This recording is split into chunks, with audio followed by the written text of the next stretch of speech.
அந்த சஹாபாக்களை பார்த்து அல்லாஹ் குர்ஆனிலே ரலியல்லாஹு அன்ஹும் வரது அன்ஹு என்கிறான். அவர்களை அல்லாஹ் பொருந்தி கொண்டான், அவர்களையும் அல்லாஹ் பொருந்தி கொண்டான் என்கிறான். இப்படிப்பட்ட நபித்தோழர்களை இன்னைக்கு எப்படியெல்லாம் கொச்சப்படுத்துகிறாங்க தெரியுமா? இந்த நபித்தோழர்களை திட்டிய ஒரு கூட்டம் என்றால் அந்த ஷியாக்கள், லஅனஹுமுல்லாஹ், அல்லாஹ்வுடைய சாபம் அவர்கள் மீது உண்டாகட்டும். அல்லாஹ்வுடைய தூதருடைய தோழர்களை திட்டியவர்கள் இந்த ஷியாக்கள். அதனால் தான் ஒவ்வொரு ஜும்மாக்களிலும் நம்முடைய மூதாதையர்கள் சஹாபாக்களுக்காக பிரார்த்தனை செய்து விட்டு ஜும்மா ஓதுவார்கள். அதற்கு அடுத்ததாக சஹாபாக்களை கொச்சப்படுத்தியவர்கள் இந்த டிஎன்டிஜேயும் எஸ்எல்டிஜேயும். அந்த சஹாபாக்களை பேரை சொல்லி கிரிமினல் என்பாங்க, மொட்டையா சொல்லுவாங்க.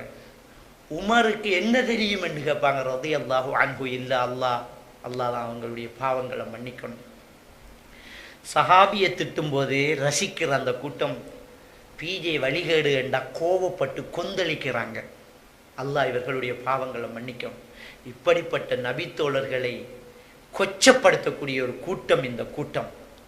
அன்புக்குரியவர்களே, இந்த ரசூலுல்லாஹி ஸல்லல்லாஹு அலைஹி வஸல்லம் அவர்களை அந்த சஹாபாக்கள் உயிரை விட மேலாக மதித்தாங்க. நாங்கள் அந்த நபித்தோழரை எப்படி மதிக்கணும்? அல்லாஹ் குர்ஆனில் சொல்றான், வமா ஆதாக்குமுர் ரசூலு ஃபஹுதுஹு வமா நஹாக்கும் அன்ஹு ஃபன்தஹு. அந்த அல்லாஹ்வுடைய தூதர் எதை கொண்டு வந்தாரோ அதை எடுங்கள், எதை விட்டும் தடுத்தாரோ அதை விட்டு விடுங்கள் என்று ஸல்லல்லாஹு அலைஹி வஸல்லம் அவர்கள் சொன்னார்களா? அல்லாஹ்வுடைய திருக்குர்ஆன் வசனம் சொல்லுதா இல்லையா?